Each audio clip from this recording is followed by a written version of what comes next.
أعوذ بالله من الشيطان الرجيم بسم الله الرحمن الرحيم السلام عليكم ورحمة الله وبركاته Waalaikumsalam warahmatullahi wabarakatuh.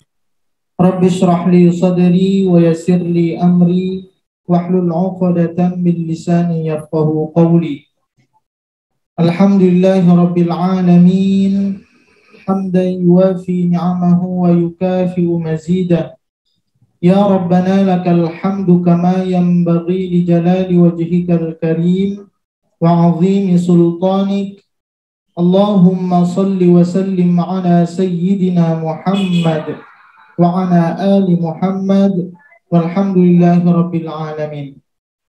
Qalqalah ini adalah sebenarnya bagian juga dari sifatul huruf, tapi nanti di sifatul huruf kita tidak akan jelaskan secara mendetail, cukup sebagai mengetahui apa saja huruf-huruf yang dimantulkan. Sekarang qalqalah, apa itu qalqalah? Qalqalah artinya memantulkan atau membal. Para ulama sendiri berbeda pendapat tentang jumlah qalqalah. Ada yang mengatakan qalqalah itu hanya terbagi kepada dua, yaitu qalqalah sughra dan qalqalah kubra. Maka qalqalah akbar dan mutawassithah masuknya kepada qalqalah kubra. Ada juga yang mengatakan bahwa qalqalah itu terbagi kepada tiga, qalqalah sughra, qalqalah kubra, dan qalqalah akbar. Jadi ada yang mengatakan qalqalah itu terbagi kepada tiga. Maka qalqalah mutawassithah ini masuknya kepada mana? Kepada qalqalah kubra.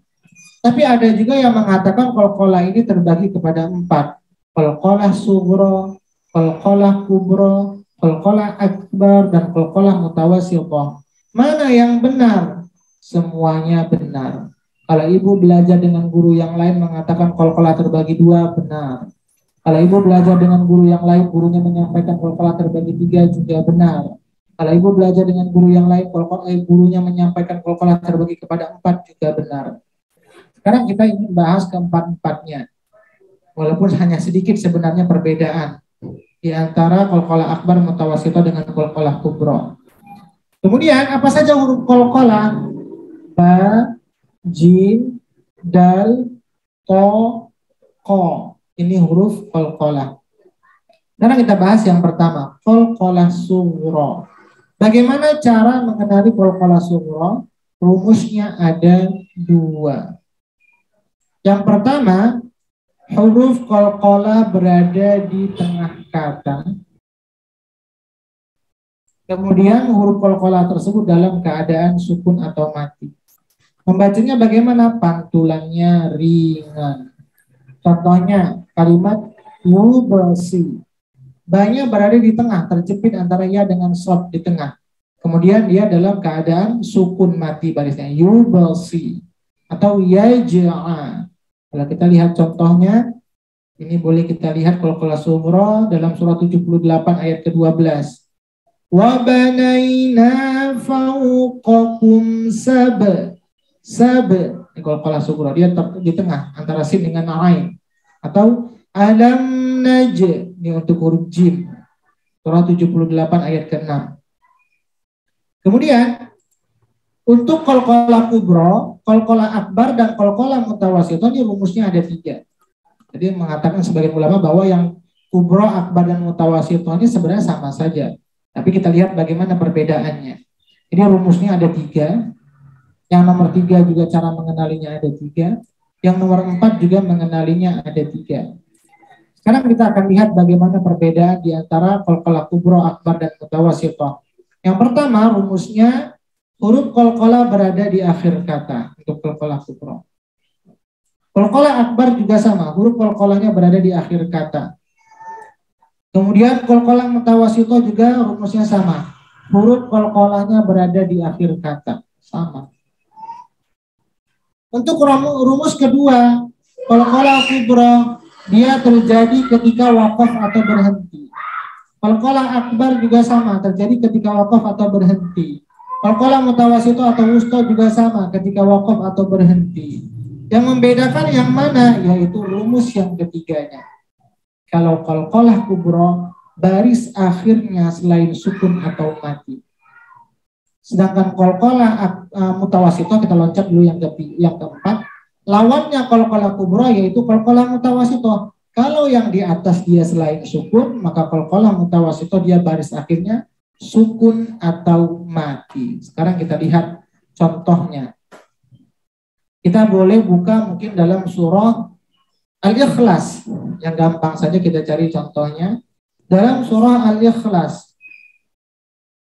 Contoh di ayat kedua.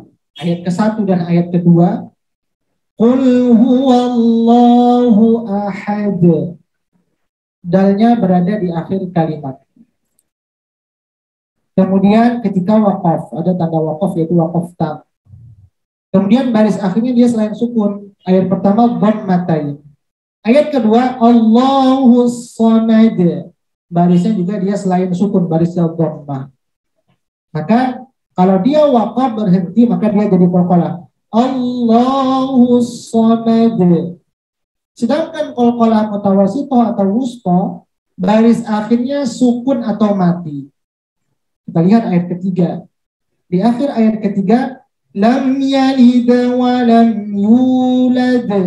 Baris akhirnya sukun atau mati.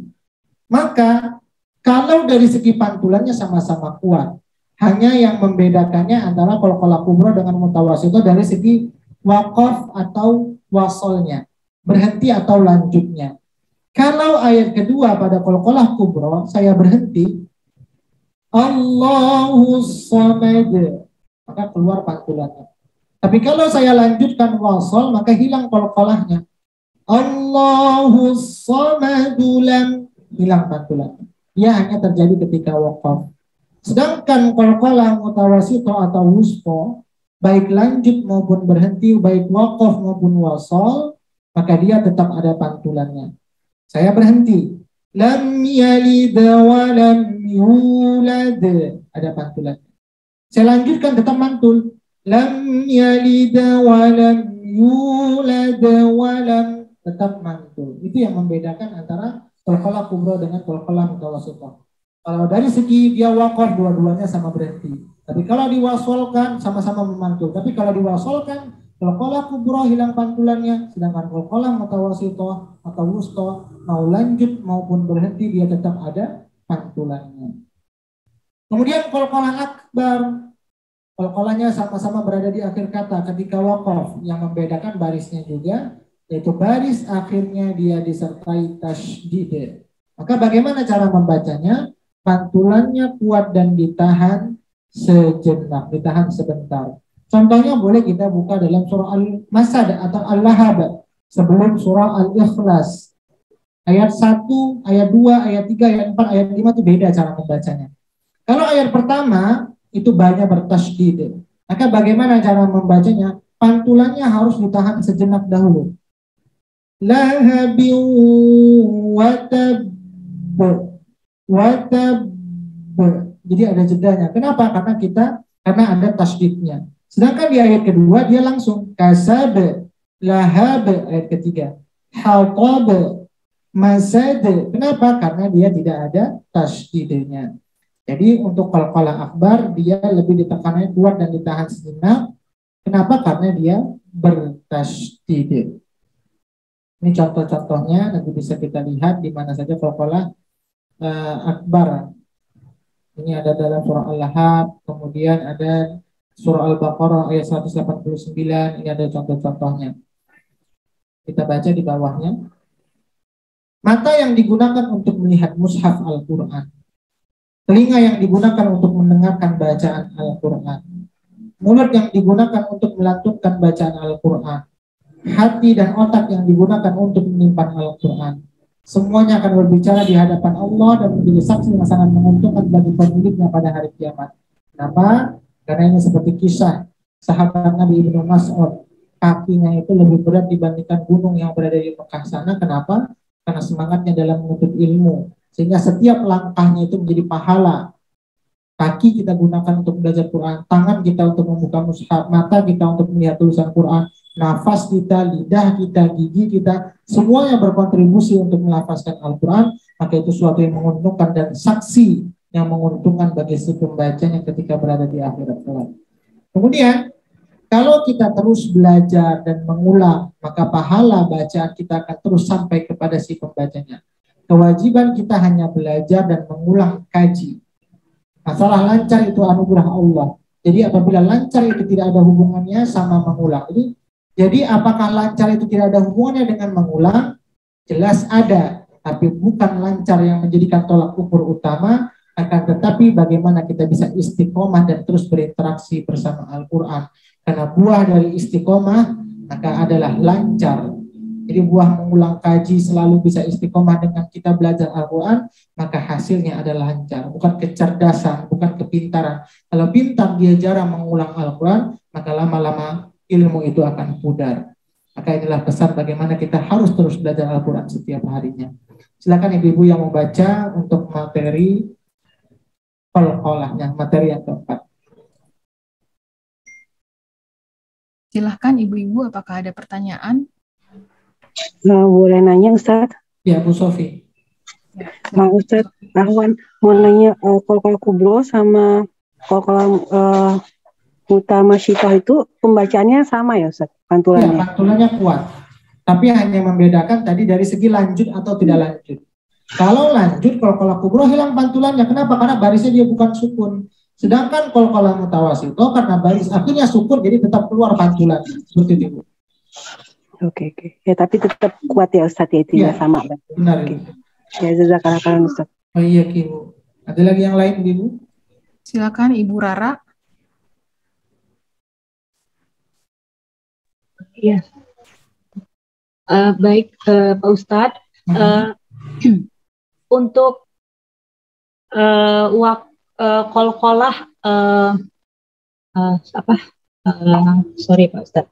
Qalqalah kubro ini kan dia pantulannya kuat dan hurufnya di akhir dengan ada tasdid ya Pak Ustadz. Akbar, itu qalqalah akbar yang bertasdid. Sorry Pak Ustadz. Saya mau tanya, tadi yang ada persamaan dengan qalqalah mutawassithah itu qalqalah kubro ya Pak Ustadz. Benar. Oke, jadi kalau yang untuk mutawassithah ini Pak Ustadz, semua huruf qalqalah yang ada 5 itu dia memang ditandai dengan tanda sukun ya Pak Ustadz. Iya, tapi dia berada di akhir hurufnya, tidak di tengah. Kalau di tengah kan dia jadi qalqalah sukro nanti. Dia harus berada di akhir. Yang mutawassithah ya Pak Ustadz. Ya, yang mutawassithah harus berada di akhir kata, letak huruf qalqalahnya itu. Oh, tadi yang contohnya itu tidak di akhir kata ya Pak Ustadz? Di akhir Ibu. Ibu boleh buka surah Al-Ikhlas ayat ketiga. Lam yalid wa lam yulad. Bedakan Bu, baris ayat kedua Allahus somadu, barisnya dhammah. Sedangkan di ayat ketiga lam yalid wa lam yulad, baris akhirnya sukun, mati. Oh iya Pak Ustadz. Ya. Jadi ada beberapa contoh yang baris akhirnya sukun. Oh, berarti itu yang baris akhir ya untuk mutawassithah ya Pak Ustadz? Ya, di akhir Ibu. Oh iya, karena saya masih bingung waktu itu Pak. Ya, kemudian boleh Ibu satu lagi contohnya, mungkin boleh buka surah Asy-Syarh, Alam Nashrah.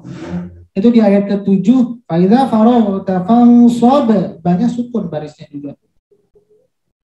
Ayat ke-7 ya Pak Ustadz? Iya, surah halaman 596. 500. Kalau Qurannya sama. Ya, 596. Fa'idha faraghta fansab, banyak sukun baris akhirnya. Tidak sobu, tidak sobi, tidak soba. 596 soba wa ila, ayat ke-7-nya. Ayat ke-7, 596 ayat ke-7. Surah Asy-Syarh Alam Nashrah. Asy-Syarh, oke. Alam 7. Fa'idha faraghta fansab, banyak juga sukun, itu qalqalah mutawassithah. Fa'idha faraghta fansab. Oh iya Pak Ustadz, betul. Di akhir, walaupun di akhir, di tengah dia tetap sukun ya Pak Ustadz untuk qalqalah mutawassithah. Kalau di tengah mutawassithah huruf qalqalahnya apa saja huruf qalqalah? Ba, jim, dal, to, qa. Dia harus berada di akhir dan ketika waqaf. Ini kan kita mau berhenti pada waqaf tam. Oh, yang kalau dia di tengah, jadi nanti dia berubah jadi qalqalah sukro. Oh iya Pak Ustadz, maaf ya. Itu saya masih confused. Oh iya, saya sudah dapat maksudnya Pak Ustadz. Berarti di akhir ya Pak ya? Ya, harus di akhir. Seperti Al-Ikhlas tadi kan di akhir juga Bu ya. Kalau lam yalid itu qalqalah sughra, walam yulad karena dia di akhir qalqalah mutawasit. Oh iya. Iya Pak Ustadz, saya baru paham. Terus pertanyaan yang kedua Pak, untuk qalqalah akbar itu kan tasdid. Terus terkadang mau kita kehabisan nafas. Untuk temponya itu boleh nggak ngambil nafas atau tidak boleh ya Pak Ustadz? Ya, tidak boleh ngambil nafas. Oh, tidak boleh. Mengambil nafas itu diibaratkan mencuri nafas. Yang namanya mencuri itu tidak boleh. Maka selalu saya katakan yang dikatakan bacaan sempurna itu harus terdiri dari 4. Tajwid terjaga, nafas terjaga. Jadi boleh narik nafas itu ketika memulai lagi bacaan. Dalam proses membaca kita nggak boleh mencuri nafas seperti itu. Berarti harus diulang ya Pak, kalau kita misal kehabisan nafas untuk tab gitu ya Pak? Ya, itu ada dalam 2 keadaan. Itu namanya nanti kita akan bahas di waqaf ittirari. Kalau kehabisan nafas, hurufnya sudah terucap secara sempurna, maka tidak perlu diulang. Tapi kalau masih ada yang tertinggal hurufnya, maka kita harus mengulang dari awal lagi. Iya, baik Pak Ustadz. Terima kasih banyak Pak Ustadz. Ya, sama-sama Ibu. Selanjutnya Ibu Mai. Bu Mai, silakan. Ya, Assalamualaikum warahmatullahi wabarakatuh, Pak Ustadz. Warahmatullahi wabarakatuh. Pak Ustadz, tadi kan kalau yang qalqalah kubro, misalnya dia wasol, dia jadi nggak, cara bacanya nggak memantul dengan kuat ya Pak Ustadz. Saya boleh pantulan jadi. Saya boleh dicontoh lagi nggak sih Pak Ustadz? Tadi saya dengarnya kayak masih ada. Masih mantul gitu. Ayat kedua Al-Ikhlas. Boleh Bu Mai buka. Al-Ikhlas huwallahu ahad. Contoh saya berhentikan. Allahus samad. Dedeknya. Allahus samad. Ada dedeknya. Sekarang saya mau lanjutkan karena kalau di Quran Indonesia ada waqaf jim di atasnya waqaf jaiz. Jadi kita boleh berhenti atau mau lanjut. Maka kalau kita lanjutkan Allahus samadulam dulam, nggak ada pantulan lagi. Allahus samadulam, beda dia. Barisnya dihidupkan. Allahus samadulam. Kalau sedangkan dia waqaf, Allahus samad. Jadi kalau qalqalah kubra itu hanya berlaku pantulannya kalau berhenti. Yang pantulannya seperti itu. Paham Pak Ustadz. Ya, oke. Baik, terima kasih Pak Ustadz. Yang lain ada lagi? Ini ada pertanyaan di kolom chat, saya bacakan Pak Ustadz. Dari Ibu Sasa, izin bertanya Pak Ustadz, untuk qalqalah akbar itu berlaku untuk huruf ba dan qaf bertasdid saja atau apa buat semua huruf bertasdid Pak Ustadz? Terima kasih. Semua huruf qalqalah, tidak semua huruf hijaiyah. Semua huruf qalqalah yang bertasdid. Ba, jim, dal, to, ko, itu jawabannya. Kan karena pembahasan kita qalqalah jadi huruf qalqalah. Tidak, jadi apakah huruf ba dan qafnya tidak. Huruf jim juga ada. Contoh kalau huruf jim, kita buka surah Al-Baqarah. Surah Al-Baqarah, saya lihat dulu, memastikan. Al-Baqarah ayat ke-197. Kalau Quran kita sama, halaman 31.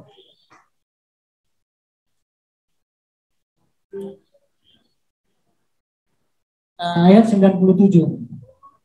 Al-hajju ashhurum ma'lumat, faman farada fihinna al-hajja, fala rafatha, wala fusuqa, wala jidala fil hajj. Ada waqaf. Jadi waqaf itu bukan berarti dia di akhir ayat saja Bu ya. Nanti ada macam-macam waqaf. Ada waqaf kafi, waqaf hasan. Ini ada waqaf kafi, qaf lamnya. Lebih baik berhenti. Maka cara membacanya wala jidala fil hajj. Hajj. Seperti itu. Oke Bu, Salsa. Baik Pak Ustadz, terima kasih. Ya. Ada lagi yang mau tanya Ibu? Ustadz, saya izin bertanya Ustadz. Ya. Tadi seperti yang Ustadz sampaikan di awal, kol-kola ini kalau yang kita biasa pelajari dan mungkin anak-anak kan hanya sugro dan kubro ya Ustadz. Nah kemudian sedangkan yang kita sudah ketahui ketika kita membaca kubro dan akbar itu berbeda kan. Akbar seperti Ustadz tadi contohkan ada seperti jeda sedikit gitu kan. Jadi kita untuk ketika yang mempelajari dua ini menyampaikannya ke anak-anak nanti kol-kolah kubro. Jadi yang akbar dengan mutawasitah dimasukkan ke dalam kol-kolah kubro gitu Ustaz. Iya, mereka itu kenapa ya mengatakan kol-kolah itu terbagi dua sugro dan kubro? Mereka itu memahami dari segi pantulannya. Pantulannya kuat, itu saja, tidak secara detail, secara baris. Ini alasan kenapa yang mengatakan kol-kolah terbagi dua, sugro dengan kubro saja. Sugro itu pantulannya lebih ringan, kubro itu pantulannya lebih kuat. Hanya mereka memahami dari segi pantulan. Tapi kalau mau lebih detail lagi, lebih sempurna, maka ulama ada yang lebih meluaskan lagi, dibagi menjadi, ada yang mengatakan 3, ada yang mengatakan 4. Jadi kalau seandainya, tadi saya katakan, ada orang yang mengajarkan kol-kolah itu terbagi kedua, berarti mereka memahami dari segi pantulannya saja, tapi tidak melihat dari segi barisnya. Seperti itu Ibu. Baik Ustaz. Jazakallah khair. Jadi kalau ibu-ibu Bu Fi belajar dengan guru-gurunya menyampaikan 2, jangan disalahin. Mungkin dia nanti yang memahaminya dari segi kualitas pantulannya saja. Itu kan dari segi pantulan dan barisnya yang kita cek. Seperti itu. Anak yang Ustadz yang nyalahin nanti. Iya Bu. Ya Bu Nuril ada mau tanya ya, resmen. Assalamualaikum Ustadz, izin bertanya. Ya. Untuk yang di dalam surat Al-Mulk ayat 19 yang sebelum wakaf jim itu Ustadz, wayak biden itu gimana Ustadz? Bacanya kan ada do sama nun, iya. Nun, dot itu bukan huruf kol-kolah, jadi nggak perlu ada pantulan. Nggak perlu ada pantulan. Biub, itu cara baca itu. Seperti itu Bu. Tetap ada nunnya sedikit ya Ustadz. Gimana Ibu? Belakangnya tetap ada nunnya sedikit ya kan? Jangan membuang seperti wal fajr. Kalau dibuang otomatis nunnya, berarti dia maknanya akan berubah. Kenapa? Karena hurufnya ada yang terbuang. Waya qabil artinya tetap terbaca Bu. Nah Ustadz, syukron. Iya Bu. Iya. Ini saja sebagai penutup untuk ibu-ibu semuanya. Mudah-mudahan kita diberikan kemudahan untuk hadir besok dan diberikan kesehatan oleh Allah Subhanahu wa taala. Ini saja mungkin yang dapat saya sampaikan, lebih kurangnya mohon maaf. Kita tutup dengan doa.